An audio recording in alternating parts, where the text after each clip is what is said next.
sí, ya no veo el líquido, pero ya no está, pero todavía queda la mancha. Entonces, ¿cuáles son los hidrocarburos persistentes? Petróleos crudos, productos pesados refinados. Los no persistentes, la nafta, querosene, gasolina, diésel, aceite vegetal, aceite de palma. ¿Por qué creen que es importante distinguir entre los persistentes y los no persistentes? Gustavo. Para poder empezar ¿Por qué será? para poder identificar qué tipo de respuesta necesito yo ante un posible derrame de cada producto. Claro. O sea, cada uno tiene una respuesta y cada uno necesito yo Para poder tratar de para manera poder- independiente y utilizar los medios adecuados, ¿no? Y no usamos el mismo equipo, Así es. ni las mismas estrategias, ni el comportamiento esperado es igual de los productos persistentes de los no persistentes. Los pelícanos manchados de petróleo que salen desde hace más de 30 años en los medios no salen impregnados de diésel, salen típicamente impregnados de petróleos crudos medianos. Pues porque es que si estuviera untado de diésel, no, o sea, es posible que se muera. Aquí tiene mayor probabilidad de morirse el pelícano que acá. Aquí lo podemos limpiar y puede sobrevivir. Claro, ahí ya está disuelto y ya Sí, está. pero aquí no se ve tan feo. solubilizó con el. Una vez más, miren el impacto y miren cómo los medios prefieren vendernos un pelícano manchado, la piedra negra, uy, está contaminada. Pero por ahí no pasó el petróleo. Entonces dicen, pero pensamos porque estaba negro. O sea, el color negro está bien estigmatizado, cosa que no es del todo sana, pero es como ocurre. Mira, sí, quedó todo negro. Pues es un corte con una veta de carbón. Probablemente negro contaminado. Como si en la naturaleza no hubiera nada negro. Así lo hay. Los comandos Ese es racismo. labores. Ese es racismo. Los comandos Discriminación, son está nosotros, prohibida. deberíamos morir. Pero también llama mucho la atención Los derrames. cuando hay derrames de aceites y se ve de colores La iridiscencia. multicolores, sí. Y de verdad se ve bastante extraño en el agua, que se ve así toda la mancha de multicolor, porque sí, al sol se parece. Ahora, yo les digo una cosa, Y es horrible. y es parte de lo que también quiero que se quede. Eso es totalmente subjetivo. Claro. ¿Por qué?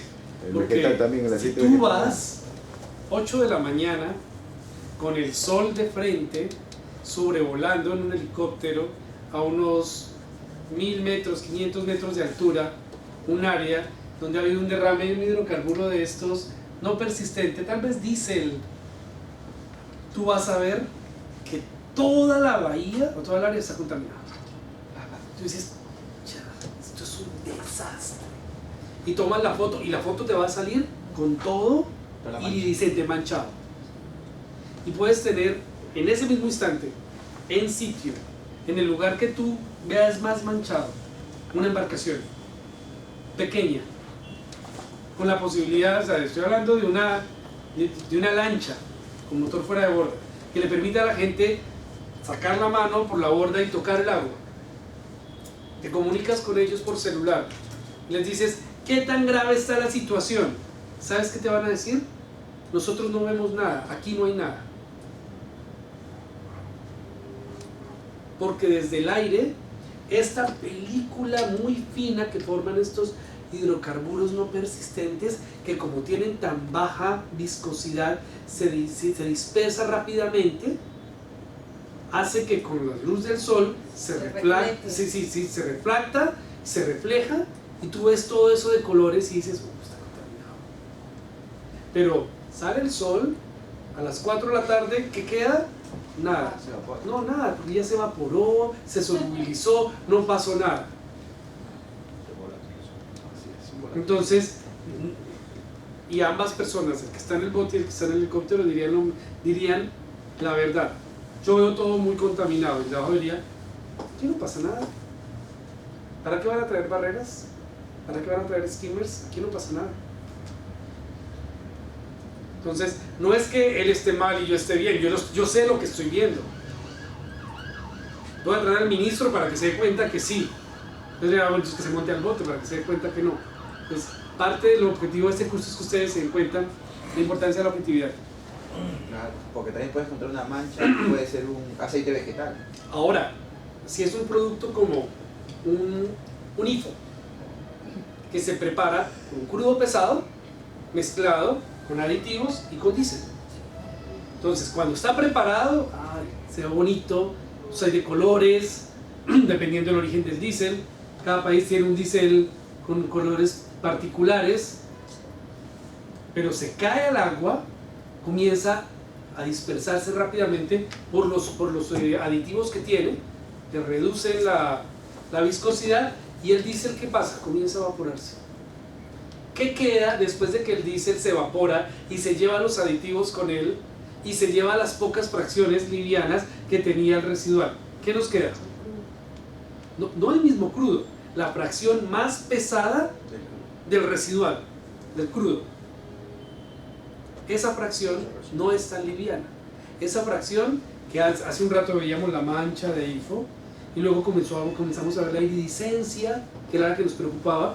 Resulta que lo que nos tiene que preocupar es esa fracción pesada, que no se dispersa tan rápido, que no se ve iridiscente, pero que se queda ahí, que se hunde por debajo de la superficie del agua, que ya no vemos y que se está moviendo con la corriente. Porque ya no la vemos, pero sí va a ir a dar a alguna playa o a algún sitio. En nuestro caso, la corriente de Humboldt nos ayuda un montón, porque salvo que haya microcorrientes, todo nos lo va a sacar hacia afuera. Ni siquiera. No, va a ir hacia afuera, hacia Australia, hacia Hawái. Pero podría estar, antes de que agarre para allá, podría estar dejando manchado un montón de costa peruana. Ese es el problema. Y bueno, en realidad la geometría no nos ayuda, porque no es que, o sea, la corriente no viene de la playa hacia afuera. La corriente lo que viene es empujando y luego lo va sacando. Pero mientras que lo empuja y lo saca, todo esto queda manchado. ¿Cuáles son las propiedades físico-químicas que debemos tener en consideración a la hora de caracterizar y evaluar el comportamiento de un hidrocarburo? La viscosidad, la densidad, la solubilidad, el punto de inflamación, el punto de derrame, las fracciones de destilación y la tensión interfacial de petróleo-agua. Miremos la primera, la viscosidad. La viscosidad es la resistencia al flujo. Es la resistencia que ofrece un fluido a fluir. Entonces, entre un fluido fluya más fácilmente, es menos viscoso. Si fluye lentamente, es más viscoso. Normalmente se mide a 15.5 grados centígrados, pues porque todos estos parámetros deben ser estándares. ¿Y para qué nos sirve? Para tomar decisiones como, oye, eso está muy viscoso, esa bomba no nos va a servir. Eso está muy viscoso, no vamos a poder con esa bomba llevarlo desde aquí hasta donde está el tanque a 100 metros de distancia, porque la bomba no tiene la fuerza suficiente para impulsar ese fluido 100 metros a lo largo de una tubería de 2 pulgadas. La bomba no nos da con la cabeza de succión negativa que tiene para succionar ese fluido tan viscoso. O sea, pareciera que no, la viscosidad, ¿qué importa? Pues mejor, porque no se mueve tan rápido. Pero en la medida que no se mueve tan rápido, cuando cae en la tierra, se impregna más de sólidos, de arena, de suelo. ¿Y saben qué pasa con una molécula, con una masa de un producto viscoso que flota?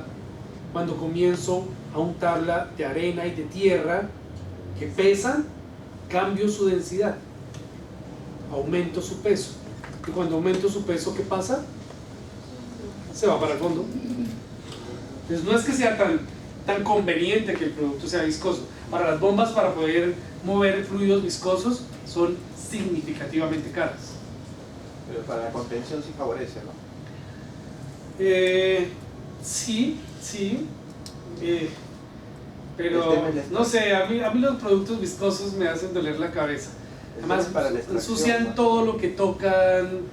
Es difícil, es difícil. En realidad no hay derrames fáciles, pero sí, se dispersan menos rápido. Claro, o sea, ¿Cierto? para la contención es más fácil, pero para la extracción es un poquito más trabajoso, ¿no? Por los Hay que saber escoger los equipos que vamos a utilizar. Una preguntita ya que vi por ahí, unas barreras de contención. Un buque amarrado a muelle, viene una cisterna a hacer un recojo de residuos oleosos. ¿Es necesario tener la barrera de contención desplegada del buque? Un bunkering en bahía, dos buques ahí amarrados. ¿Es necesario una Sí. barrera de contención El estándar- desplegada? Porque hay un costo en estar Está desplegada claro. y hay otro de estar ahí lista para entrar Lo que en yo les acción. puedo decir, y esto usualmente cada país, cada autoridad lo define en función de los análisis de riesgos. Es decir, con qué frecuencia en las operaciones del país, con los estándares de seguridad y de los usuarios portuarios de ese país, en esa zona, ocurren eventos. Porque es que no es lo mismo que tú me preguntes, oye, ¿será que las operaciones ship to ship en Dinamarca necesitan que todo el tiempo estemos acordonados? La respuesta es, bueno, no sé, porque es que aquí las certificaciones exigen que todos usen mangueras de sello seco. Y aparte de eso, aquí tenemos unas normas que nos piden que la certificación venga por un ente con una frecuencia de cada año. Y aparte de eso hay otra norma, y aparte de eso y hay un montón de elementos que reducen la frecuencia de ocurrencia. Entonces alguien diría, en realidad estamos encareciendo la operación con el acordonamiento. Pero si tú no tienes nada de eso, en realidad si acordonas, lo que va a pasar es que cualquier cosa que ocurre ya está contenida. Entonces en vez de salir a correr, a ver cómo despliegas equipo, para irte detrás de la mancha, tratar de alcanzarla, la mancha se cae y ya está contenida. Y entra solamente a recolectarla.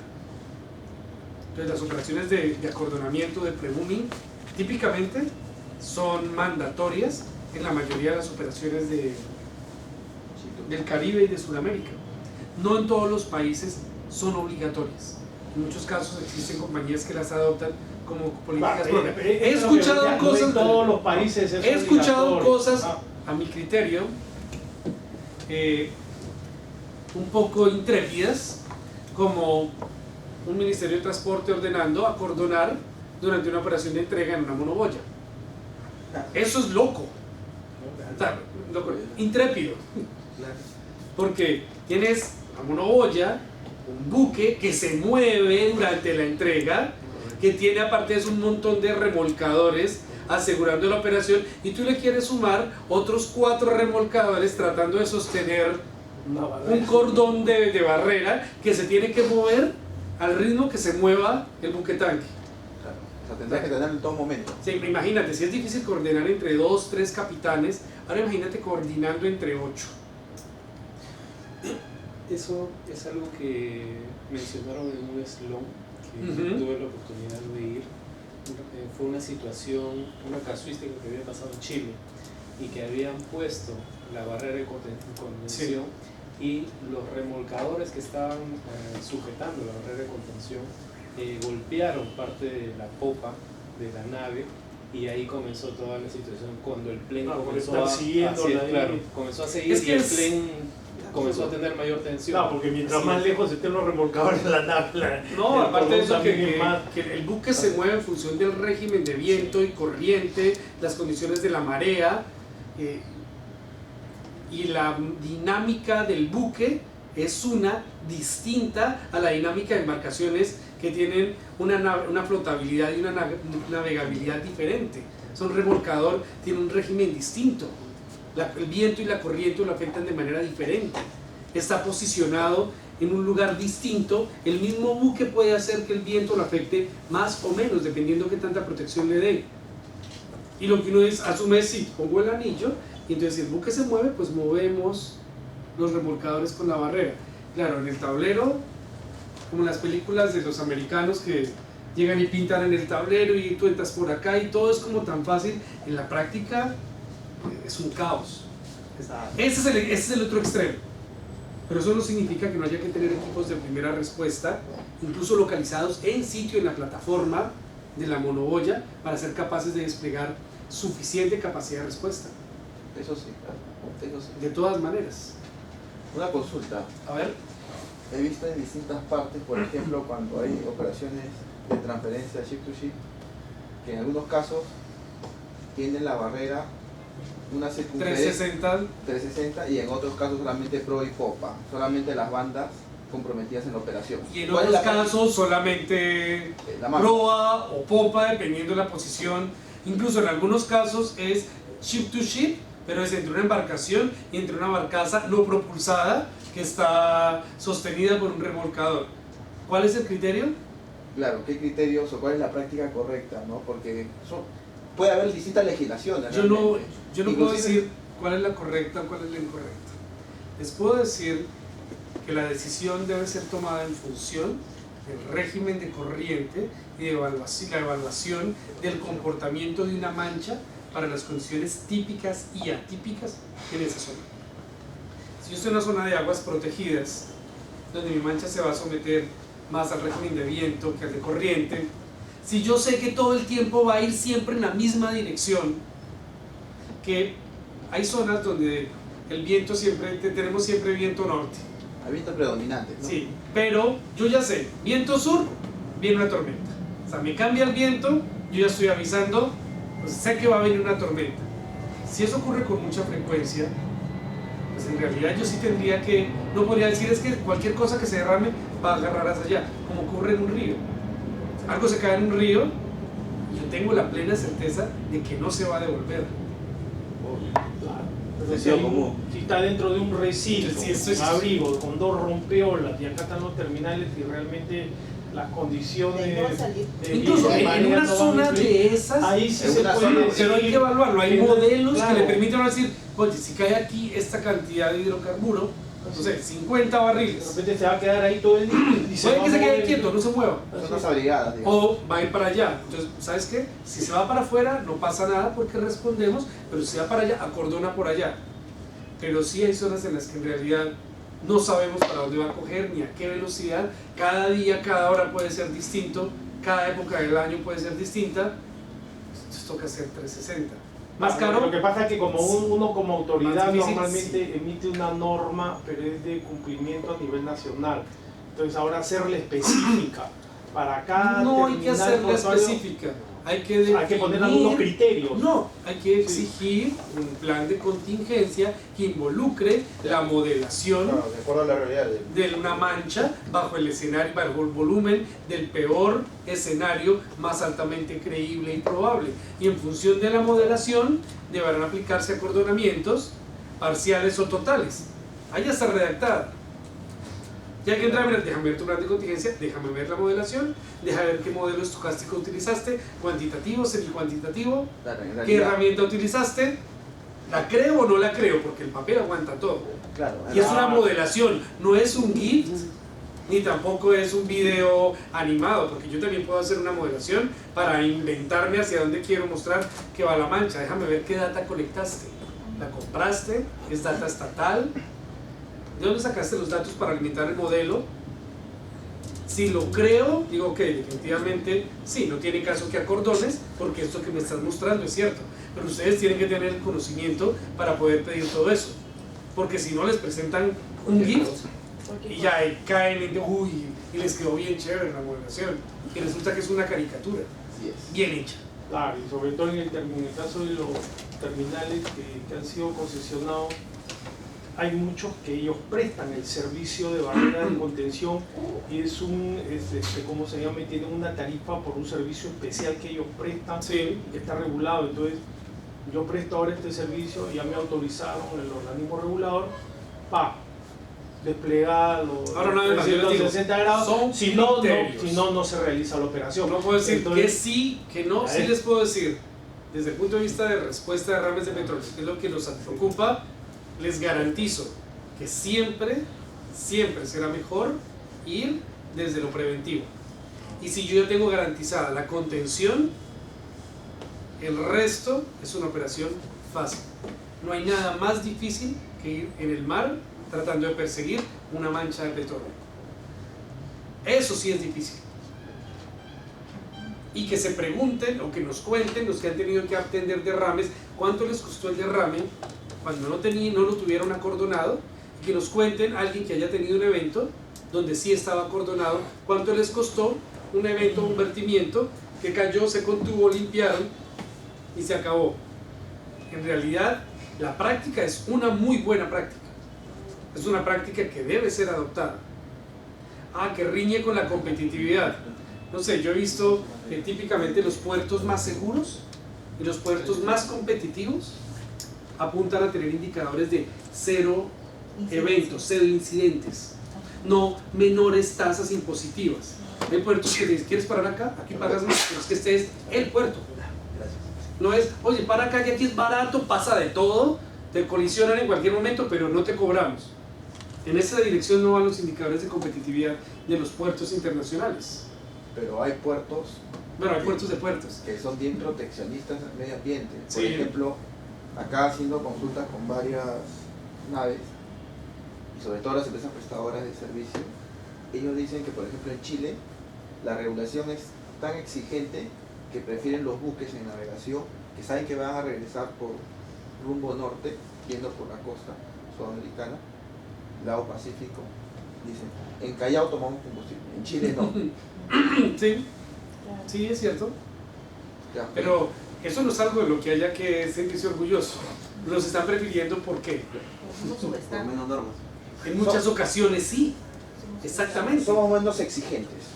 Te pongo otro ejemplo. A ver, Gustavo. Pero esto de exigente es escondido, más es por el tema del costo del combustible. Sí, también el costo. También, o sea, es todo un número, ¿no? Pero la competitividad se apunta a estándares de seguridad. Claro. ¿Sabes? Por eso existe el código PBIP, por eso existen todos los convenios, los acuerdos, los protocolos y los estándares que se adoptan. Pero a veces no es por un tema comercial. Por ejemplo, hay puertos en Chile que no autorizan hacer este tipo de operación.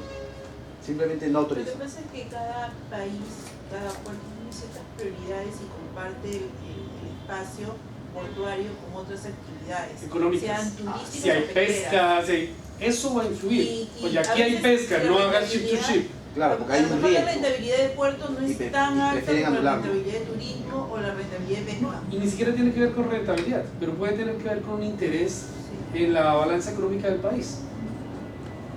Porque hay una gran cantidad de comunidades que viven del turismo Así es. y aunque no producen casi impuestos, si se quedan sin esa actividad, se vuelven un problema social.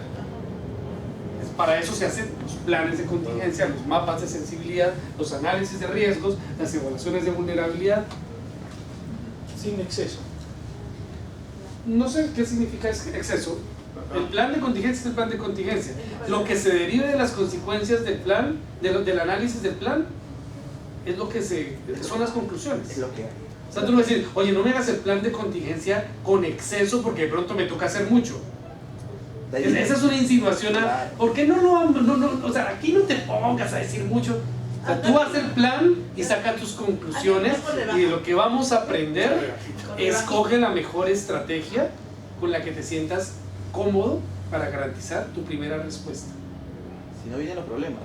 Los problemas Es una obligación, o sea, ya firmaron. Necesario. Quería decirle al presidente Vizcarra que envíe una carta diciendo, ¿saben qué? Yo ya no me adhiero al convenio. Eso no va a pasar. Entonces, si están firmadas, si ya se adquirieron la obligación, ¿ahora qué hay que hacer? Cumplirla. No depende de ninguno de los que estamos aquí sentados. Ya firmamos, todos. Y ya fuimos. Ahora hablemos de la densidad. Es una relación entre la masa por unidad de volumen. Se utiliza también la gravedad específica, que es una manera de hacer referencia a la densidad. Para el caso de los hidrocarburos, de los petróleos, se utiliza la gravedad específica API, que es una medida que el Instituto Americano del Petróleo, American Petroleum Institute, definió para clasificar los crudos en función de su gravedad API. Al final, lo que nos da es una idea o una relación de qué tan pesado, y no estoy hablando de persistente o no persistente, sino cuánto pesa un hidrocarburo. y si lo coloco en el agua que pesa 1 gramo por centímetro cúbico o 1 tonelada por metro cúbico, si es que es más liviano, pues va a flotar, y si es más pesado, pues se va a hundir. Por eso el aceite flota. Entonces, ¿dónde está la? Voy a explicarlo acá. No sé si está en una diapositiva adelante, pero se lo explico de una vez acá. Cuando hablamos de gravedad API, la gravedad API de los petróleos, a mayor gravedad API, más liviano es el petróleo. Entonces, ¿todos saben lo que es la nafta? O condensado. Una gasolina, ¿no? O sea, es un producto blanquecino, altamente volátil, altamente inflamable. O sea, tal vez 3 o 4 veces más inflamable que la gasolina. Es lo que se utiliza para diluir los crudos pesados, para poderlos transportar, porque como son tan viscosos, transportarlos es inviable. Pero se inventaron poderlo diluir con nafta, entonces queda un producto muy fluido que se puede bombear mucho más fácilmente a menor costo. La nafta tiene una gravedad de 60 grados API. Un crudo liviano, muy liviano, como el crudo de Los Ángeles de Cepsa, que se produce cerca de Pucallpa, tiene una gravedad API de 45 grados API. Un crudo medio, como el que produce Pluspetrol en el norte del Perú, tiene una gravedad de más o menos 25 grados API. Pero hay crudos pesados. Loreto. Por ejemplo, esos crudos tienen gravedades de entre 12, 14 grados API. Y hay crudos extrapesados de 8 grados API, incluso a 40 grados centígrados de temperatura ambiente. Si lo tenemos en un recipiente y volteamos el recipiente, el hidrocarburo no fluye. El IFO. Lo que pasa es que el IFO es una mezcla.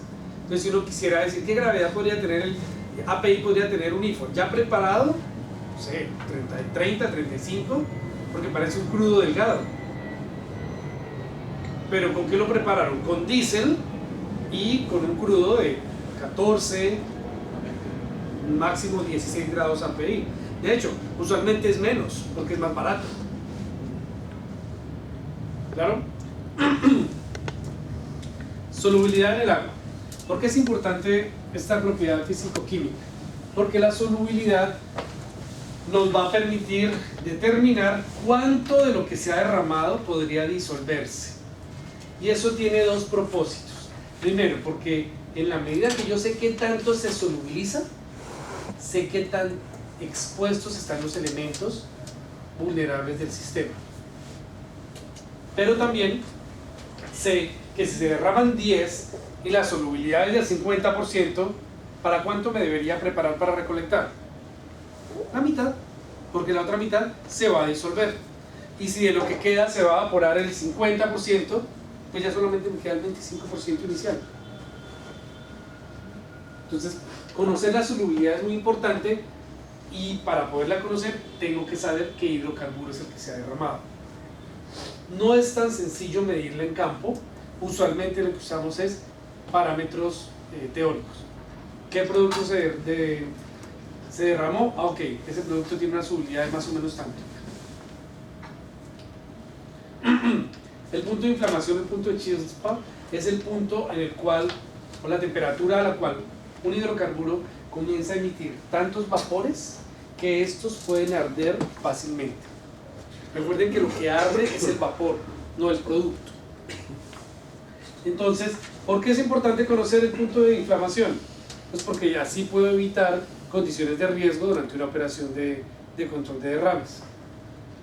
Desde una gasolina, sabemos que incluso una colilla de cigarrillo podría causar la ignición, porque son muchos los vapores que a temperatura ambiente migran. El diésel no se prende con una colilla de cigarrillo. Incluso si tengo un fósforo y lo tiro así nomás, tampoco alcanza a arder fácilmente. Pero si lo acerco y lo alcanzo a calentar un poco, ya con un poquito que le suba la temperatura al diésel, él comienza a emanar vapores. y esos vapores cuando alcanzan esa temperatura de inflamación comienzan a arder. Entonces por eso para encender gasolina es muy fácil, con diésel tengo que tardarme un poquito más Claro, por el punto de inflamación. cuando es más liviano, el punto de inflamación es más alto, ¿no? Cuando es más liviano, arde más fácilmente, por lo tanto el punto de inflamación es más bajo. Es más bajo, perdón. Porque el punto de inflamación es una temperatura. Entonces, a 17, ¿cuánto estaremos acá? A 15 grados centígrados afuera. La gasolina genera suficientes vapores para que arda si la acerco un fósforo, incluso sin llegar a tocar la gasolina derramada. Pero si es diésel, tal vez me toca tener el fosforito ahí un momentico antes de que prenda.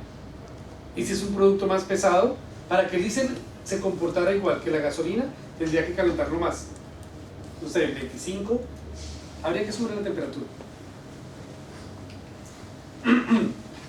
El punto de derrame o pour point es la temperatura a la cual el petróleo o el hidrocarburo se vierte bajo condiciones estándares. No es el punto de solidificación, sino es el punto en el cual un producto comienza a fluir. ¿Por qué es importante? Porque ese punto de derrame hace que yo pueda anticipar que un hidrocarburo, sobre todo pesado, cuando comienza a alcanzar ciertas condiciones de temperatura, va a fluir más fácilmente. Y eso me va a permitir a mí anticiparme hacia dónde va a coger, con qué velocidad y a dónde va a ir a dar. Si yo sé que las condiciones de punto de derrame no han sido alcanzadas, puedo tener la tranquilidad que el producto puede estar líquido, no está solidificado, pero no fluye.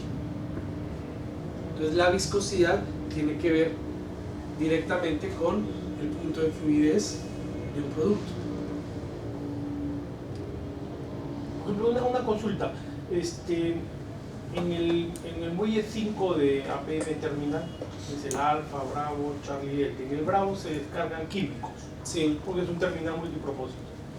El muelle 7, por razones de una inspección, iba a salir fuera de servicio cerca de más de 7 meses para realizar unas labores ahí de ¿cómo se llama?, en los pilotes, reestructuración del muelle, todo el sistema contra el incendio. Entonces ahí se descargan gasolina, se descargan hidrocarburos. Se conformó una mesa de trabajo, entonces DQM es el que realiza la descarga de químicos. Ahí en el muelle 5 grados se descarga etanol, ácido sulfúrico, varias cosas. Pero una de las condiciones de DQM era de que también se podía descargar gasolina ahí. Quería una autorización para descargar gasolina. Presentaron su matriz de escritura vial, su consultor, lógicamente APM Terminal trajo un consultor internacional y al final se cayó porque no pasó la matriz de riego, porque la gasolina no se podía descargar. Pues si descarga etanol, ¿no puede descargar gasolina? A la gasolina le pusieron una serie de restricciones, que tiene que tener una barrera de 10, no sé cuántos metros de altura, que las condiciones, pues, si las tiene para etanol. De hecho, para etanol no puedes El usar fondo era- barrera el fondo porque era el simplemente etanol no quiero ya se que mezcla cargue. inmediatamente. La gasolina podría así generar cierta interfaz. Segundo, el tema de las barreras, típicamente a la gasolina no se le contiene. Porque si la contienes, estás generando una fuente inmediata de vapores. O sea, el riesgo es mayor que el de su vertimiento. Entonces, los derrames de productos tan livianos usualmente no se contienen. Se controla esa emanación de vapores con el uso de espuma. O sea, si voy a contener, tengo que tener garantizado un sistema de aplicación de espuma, pero igual, buena parte de la gasolina o se va a evaporar o se va a disolver.